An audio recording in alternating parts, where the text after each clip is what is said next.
बिस्मिल्लाहिर्रहमानिर्रहीम। अस्सलाम वालेकुम नाजरीन, आप ज़रा पिछले 100 साल की इस्लामी तारीख उठाकर देख लें। आपको पता चलेगा कि इस्लामी दुनिया के हर उभरते हुए और ताकतवर लीडर को कुव्वत में आने से पहले ही कुछ खुफिया हाथ कत्ल करके या किसी और तरीके से रास्ते से हटा देते हैं। शाह फैसल इस्लामी दुनिया के इतने बड़े लीडर थे कि आज वो जिंदा होते तो वर्ल्ड बैंक मुसलमानों का होता और पूरा यूरोप और अमेरिका मुसलमान मुल्कों से कर्जे ले रहा होता, मगर एक साजिश के जरिए उन्हें कत्ल करवा दिया गया। शाह फैसल के वो कौन से 4 कारनामे थे जिनकी वजह से उन्हें कत्ल करना खुफिया इंटरनेशनल एस्टेब्लिशमेंट के लिए जरूरी हो गया था? वो इक्तदार में कैसे आए थे? अमेरिका को उनसे खतरा क्या था? उनका कत्ल किया कैसे गया और उस वक्त हो क्या रहा था? और सबसे बढ़कर ये कि आज अगर शाह फैसल जिंदा होते तो इस्लामी दुनिया में क्या कुछ हो चुका होता। ये सब कुछ हम आपको आज की वीडियो में बताएंगे। हमारी आज की इस वीडियो में शाह फैसल के कत्ल की वो 4 हकीकी बातें मुकम्मल सबूतों के साथ बयान की जा रही हैं जिनकी वजह से उन्हें कत्ल करवाया गया, और हम ये बात दावे के साथ कर रहे हैं कि आज से पहले इस वीडियो की अहम डिस्कशन चलती रहेगी, लेकिन आप सबसे पहले वीडियो को लाइक करें, हकीकत टीवी के बैकअप चैनल हकीकत टीवी 2.0 को सब्सक्राइब कर लें और बेल आइकन पर जरूर क्लिक करें। पाकिस्तान की तारीख में किसी भी प्लेटफॉर्म पर ये वजूहात सामने नहीं लाई गई। खुफिया इंटरनेशनल एस्टेब्लिशमेंट की पॉलिटिकल गेम्स और पाकिस्तान समेत पूरी मुस्लिम दुनिया के जवाल को समझने के लिए आपको 1950 से 1980 की दिहाई के 30 सालों में उभरने वाले इस्लामी दुनिया के लीडरों और उनकी मौत को समझना होगा।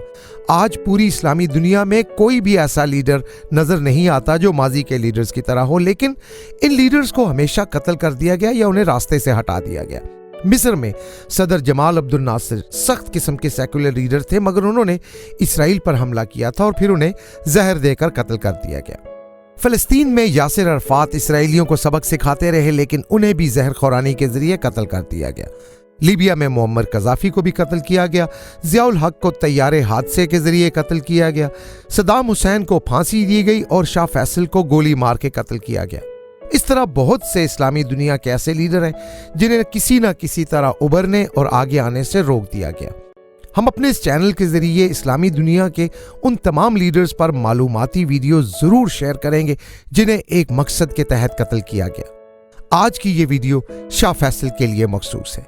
शाह फैसल को भी उसी खुफिया गिरोह ने कत्ल किया था जिनकी तादाद तो चंद सौ है, मगर अमरीकी सदर जॉन एफ कैनेडी से लेकर सद्दाम हुसैन और मोहम्मद अल मुर्सी तक जो भी उनके रास्ते में आया उन्होंने उससे कत्ल करवाया।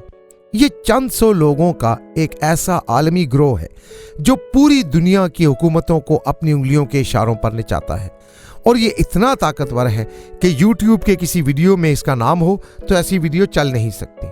लिहाजा इस ग्रोह को हम यहाँ सीक्रेट इंटरनेशनल एस्टेब्लिशमेंट कहेंगे, और शाह फैसल की जिंदगी इन्हीं ताकतों के खिलाफ लड़ते लड़ते खत्म हुई। दरअसल शाह फैसल उनके मुस्तकबिल के इरादे और मंसूबों को पहचान गए थे और तमाम मुस्लिम वर्ल्ड के टोटल मुस्तकबिल की साल की मंसूबाबंदी सीक्रेट इंटरनेशनल एस्टेब्लिशमेंट के मंसूबों को सामने रख के करते थे। इसीलिए वो खुफिया ताकतें भी जान गईं कि ये शख्स कुछ अरसा मजीद जिंदा रहा तो ऐसे कारनामे कर जाएगा कि हमारे सारे मंसूबे नाकाम हो जाएंगे। ये वही ताकतें हैं जिनके मुताल्लिक लीबिया के कर्नल कज़ाफी ने अरब लीग के इजलास में खड़े होकर तमाम अरब लीडरों को खबरदार किया था कि एक दिन आएगा ये मुझे मार देंगे, और फिर एक दिन और आएगा जब ये तुम्हें भी मार देंगे। शाह फैसल बहुत दूरंदेश थे। वो मुसलमानों का मुस्तकबिल देख रहे थे और उन खामियों और कमजोरियों को भी जो इस्लामी ममालिक को नुकसान पहुंचा सकती है। लिहाजा उन्होंने अपनी जिंदगी में इन कमजोरियों का मुस्लिम उम्मा से खात्मा करने का इरादा कर लिया। एक बात यह भी याद रखें कि जिन मुसलमान मशहूर शख्सियात को खुफिया ताकतों ने कत्ल किया, उनके मरने के बाद भी उन ताकतों ने उनका पीछा नहीं छोड़ा।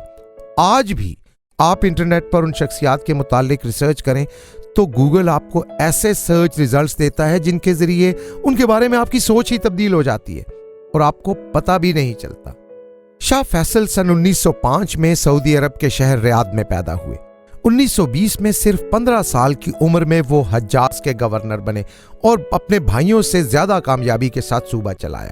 وہ اتنے आला पाए के जंगजू थे कि बादशाह अब्दुल अजीज अल सऊद ने यमन के खिलाफ जंग की क़यादत के लिए अपने बड़े बेटे सऊद की बजाय छोटे बेटे शाह फैसल का इंतखाब किया, और इससे पहले थोड़ी ही सी उम्र में उन्होंने हज्जाज की सरजमीन को भी फतह किया था। उनकी काबिलियत इतनी आला थी कि यमन के खिलाफ जब उन्हें फौज की क़यादत मिली तो वो इलाके फतह करते करते यमन में हदीदा की बंदरगाह तक पहुंच गए, और उस वक्त उनकी उम्र सिर्फ 29 साल थी। उनका विजन, उनकी अक्लमंदी और बातचीत की सलाहियत इतनी ज़बरदस्त थी कि जंग के बाद वो यमन के साथ सऊदी मफाद में एक मुआहिदा करने में भी कामयाब हो गए। और खुफिया ताकतें उस दौरान देख रही थीं कि जिस दिन ये बंदा सऊदी अरब का सरबराह बना हमें बहुत टफ टाइम देगा। खुफिया ताकतें देख रही थीं कि शाह फैसल 15 साल की उम्र से ही सऊदी सल्तनत चलाने के लिए वालिद का हाथ बटाते रहे हैं। वो जान गए थे कि इनमें इतना पोटेंशियल है कि वो अकेले ही मुस्लिम वर्ल्ड को कामयाबी से कंट्रोल कर लेंगे, लिहाजा बचपन से ही वो खुफिया ताकतों की नजरों में थे। मौर्रिख कहते हैं कि शाह अब्दुल अजीज का असली गुरूर और हकीकी शनाख्त नौजवान शाह फैसल था, और शाह फैसल पर वो अपने दूसरे बेटों की बेनिस्बत ज्यादा भरोसा करते थे। अब्दुल अजीज अल सऊद की वफात के बाद शाह सऊद सऊदी अरब के बादशाह बने, मगर वो जंगजू फितरत के नहीं थे और उनमें हुकूमत चलाने की अहलियत भी वैसी नहीं थी। कहने को तो शाह फैसल अपने बड़े भाई शाह सऊद के वली अहद थे, लेकिन असल हुकूमत उन्हीं के पास थी। उन्हें शाह सऊद के अंदाज़े हुक्मरानी से इख्तिलाफ था, लिहाजा शाह सऊद को उन्होंने इक़्तिदार से अलग किया और 1964 में खुद इक़्तिदार में आ गए। सऊदी अरब के उलमा और आले सऊद में शाह फैसल के हुकूमत में आने के खिलाफ तवील बहस छिड़ी। 7 शहजादे माजूल होने वाले बादशाह सऊद के साथ थे, बाकी ने फैसल का साथ दिया और उलमा ने भी शाह फैसल के हक में फतवा दे दिया। शाह अब्दुल अजीज ने शाह फैसल को उनके बचपन से ही ये बात सिखा दी थी कि रिफॉर्म्स को आहिस्ता आहिस्ता लागू करना है ताकि अवाम में रद्द अमल पैदा ना हो, लेकिन इक़्तिदार में आने के बाद फैसल ने सब कुछ बदल दिया, और वो सऊदिया जो शाह अब्दुल अजीज के दौर में गुर्बत का शिकार हो चुका था, वही शाह फैसल की कुव्वत फैसला, एडमिनिस्ट्रेशन और हिकमत अमली की वजह से मालदार हो गया। उनका हुक्म था कि तेल की दौलत को अय्याशी पर नहीं बल्कि सऊदिया की तरक्की पर लगाना है। इसलिए उन्होंने शाही खानदान समेत अरब के बाअसर कबाइल की फजूल खर्चियों और अय्याशियों को रोकने के लिए बहुत सख्त इकदाम किए। एक बार उन्हें शहजादा फहद की फजूल खर्चियों के बारे में रिपोर्ट मिली तो उन्होंने शहजादा फहद को फौरन रियाद वापस बुलाया। जब वो वहां पहुंचे तो शाह फैसल हुकूमती ओहदेदारों के साथ मुलाकात में थे। उन्होंने शहजादा फहद को सजा के तौर पर 1 घंटे तक अपनी पीठ के पीछे कुर्सी के पीछे खड़े किए रखा। दरअसल वो एक बंदे को सजा देकर तमाम ओहदेदारों को ये पैगाम देना चाहते थे कि अगर एक शहजादे से पूछगछ हो सकती है तो तुम सब से भी होगी। और यहीं से शाह फैसल की खुफिया इंटरनेशनल एस्टैब्लिशमेंट के साथ जंग शुरू होती है।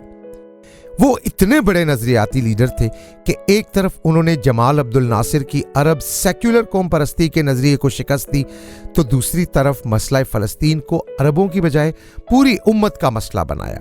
उन्होंने मुसलमानों के अंदरूनी इख्तलाफात मिटाकर उन्हें मुत्तहिद भी कर दिया। चौथी बात ये कि उन्होंने मईशत के मामले में मुसलमानों को मुस्तहकम करना शुरू कर दिया। अपने कत्ल से कबल अपनी बादशाही के 12 साला दौर में उन्होंने खुफिया इंटरनेशनल एस्टैब्लिशमेंट को ऐसी ऐसी चोटें पहुंचाई कि उनके असरात आज तक खुफिया ताकतें नहीं भूली हैं। खुफिया ताकतों की सबसे बड़ी साजिश जो शाह फैसल ने नाकाम बनाई वो ये थी कि खुफिया इंटरनेशनल एस्टैब्लिशमेंट अरबों को सेक्युलर बनाना चाहती थी, जिसके 2 बड़े मकसद थे। पहला ये कि तेल के जरिए जो दौलत अरबों ने हासिल की है वो दौलत उन्हें अयाशी पर लगाकर उनसे लूट ली जाए, और यही कुछ उन्होंने मुगल अंपायर के साथ भी किया था। मगर शाह फैसल ने कहा कि हम तरक्की जरूर करेंगे लेकिन इस्लाम की हदों के अंदर रहते हुए। उन्होंने औरतों की तालीम का बंदोबस्त करवाया और उस दौर के सऊदिया में ऐसे जदीद स्टेप्स लिए जिनका अरबों में तसव्वुर भी नहीं था। इसलिए उन्होंने सऊदिया को अंदरूनी तरक्की तो दी लेकिन दूसरी तरफ सेक्युलरिज्म का रास्ता भी अरब में रोक दिया। इस्लाम के खिलाफ ये इतनी खौफनाक साजिश थी जो उन्होंने नाकाम बनाई। खुफिया ताकतें जानती थी कि जो नजरिया मक्का और मदीना में राइज होगा वही मुस्लिम दुनिया में राइज होगा।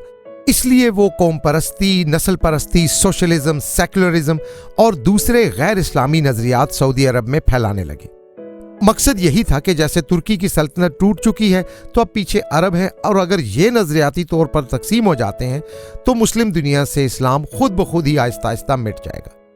आप अंदाज़ा करें कि मुस्लिम दुनिया का सबसे बड़ा रिसर्च इंस्टीट्यूट आज जामिया अल अजहर मिस्र में है, और अगर सेकुलरिज्म मिस्र में फैल जाता तो आज इस्लाम की रिसर्च में जामिया अल अजहर क्या किरदार अदा करता। और यही मंसूबा था पूरे के पूरे इस्लाम को बिगाड़ देने का। लेकिन शाह फैसल ने सऊदी अरब के अंदर ही नहीं बल्कि पूरी मुस्लिम वर्ल्ड को एक नज़रिया दिया और कहा कि हमारे पास कुरान मौजूद है जो एक मुकम्मल आइन है, और यही हमारा रियासती नज़रिया होगा। इस नज़रियाती जंग में अल्लाह ताला ने शाह फैसल को फतह दी, और सिर्फ सऊदिया ही नहीं बल्कि तमाम अरब रियासतें शाह फैसल की बातों और किरदार से मुतासिर हुईं और बाकी तमाम नज़रियात को किक आउट करके इस्लामी नज़रिए पर आ गई। शाह फैसल ने सीक्रेट एस्टैब्लिशमेंट को दूसरी चोट पहुंचाई मुसलमानों को एक प्लेटफॉर्म पर लाकर। सीक्रेट एजेंसियां मुसलमानों को तकसीम करके लड़ा रही थीं। शिया सुन्नी की बुनियाद पर होने वाली लड़ाई कई सदियों से जारी थी। उन्होंने उस पर काबू पाया और मुसलमानों का इत्तेहाद वो अपनी जिंदगी का सबसे बड़ा नस्बुलैन समझते थे। उन्हें पता था कि शिया सुन्नी की तकसीम पैदा करके खुफिया ताकतें मुसलमानों की तेल की दौलत लूट लेंगी।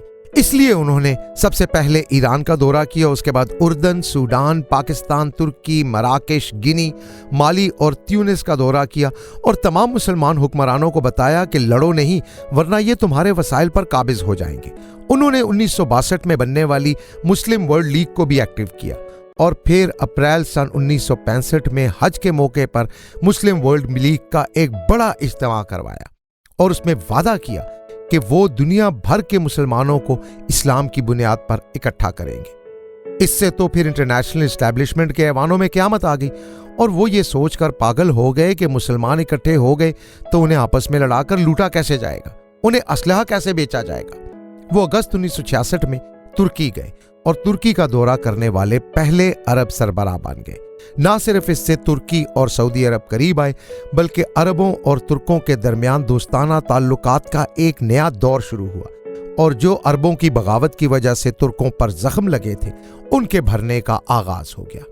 शाह फैसल ने अंकारा में साफ ऐलान किया कि हमारी ताकत का सरचश्मा सिर्फ इस्लाम है और जो साजिशें दुश्मन हमारे लिए कर रहा है अब वो मजीद कामयाब नहीं होंगी। लिहाजा अब खुफिया इंटरनेशनल एस्टैब्लिशमेंट के लिए लाजमी हो गया था कि वो अपने मकासद के हसूल के लिए शाह फैसल के कत्ल की मंसूबाबंदी करें। खुफिया ताकतों का मंसूबा था कि अरबों के सीने से यानी खित्ता अरब के मरकज में एक ऐसी रियासत बनाए जो उनसे हमेशा लड़ती रहे और ये रियासत थी इसराइल। शाह फैसल ने फ़लस्तीन के मसले को पूरी उम्मत का मसला बनाया और तमाम मुसलमान ममालिक को फ़लस्तीन के मसले पर यूं इकट्ठा किया कि सबसे ज़्यादा फासले पर मौजूद मुल्क पाकिस्तान भी उस जंग में शरीक हो गया और पाकिस्तानी पायलट्स ने अरब इसराइल जंगों में जाकर एक एक्टिव किरदार अदा किया। जब अरब इसराइल जंग में अरबों को शिकस्त हुई तो तमाम इस्लामी ममालिक जान गए कि शाह फैसल दुरुस्त कहते थे, गैर मुस्लिम ताकतें हमारे मुकाबले पर एक हैं और हम आपस में लड़ रहे हैं। लिहाजा मुसलमान लीडरों ने तमाम इख्तलाफात ख़त्म करके एक होने का फैसला किया। अगस्त 1967 में खर्तूम में अरब सरबराहान की कॉन्फ्रेंस हुई तो शाह फैसल ने जमाल अब्दुल नासिर को गले लगाकर तमाम मुखालिफाना पॉलिसियां नज़रअंदाज की और मिस्र की वसी पैमाने पर माली इमदाद भी की।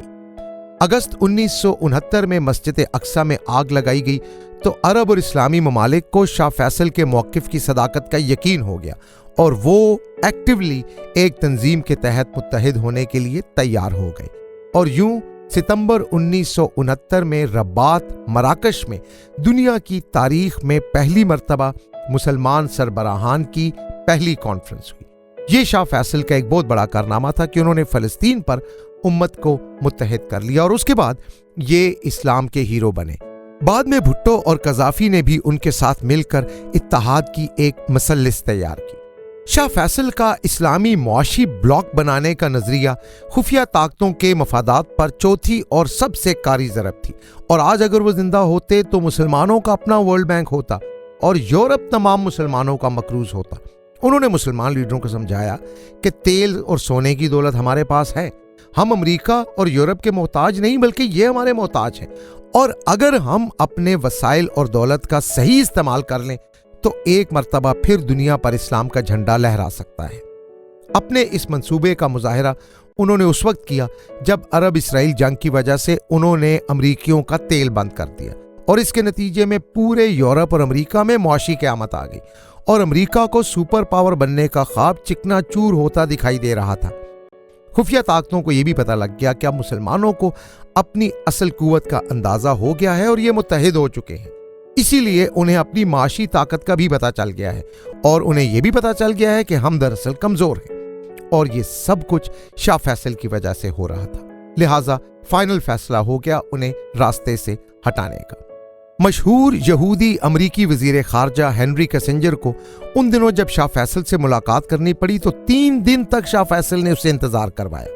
3 دن کے انتظار کے بعد جب وہ شاہ فیصل سے ملا تو شاہ فیصل ریاض کے تپتے صحرا میں خیمہ لگائے بیٹھے تھے، اور انہوں نے خیمے میں کھجور اور اونٹنی کا دودھ بھی اپنے ساتھ رکھا ہوا تھا، اور یہی وہ وقت تھا جب انہوں نے وہ جملہ کہا جو تاریخ میں ہمیشہ زندہ رہے گا۔ انہوں نے کہا کہ ہم عرب اگر تیل کے ان کنووں کی حفاظت نہ کر سکے تو اپنے ہاتھوں سے ان کو آگ لگا دیں گے۔ ہم صحرا میں اونٹ کے دودھ اور کھجور کی طرف واپس چلے جائیں گے، مگر سعودیوں اور عالم اسلام کے تمام مسلمانوں کو فلسطین اور بیت المقدس واپس چاہیے، بس۔ اس مرد کلندر کا یہ درویشانہ انداز دیکھ کر ہنری کسنجر نے اسی وقت اندازہ لگا لیا تھا کہ یہ بندہ زندہ رہا تو امریکہ کیا، دنیا کا کوئی اور بھی ملک سپر پاور تو کیا ایک عام طاقت بھی نہیں بن سکے گا۔ لہٰذا اس کے بعد شاہ فیصل کے قتل کے منصوبے پر عمل درآمد شروع کر دیا گیا، اور پھر 25 مارچ 1975 کو ان کے بھتیجے نے شاہی دربار میں گولی مار کر انہیں قتل کر دیا۔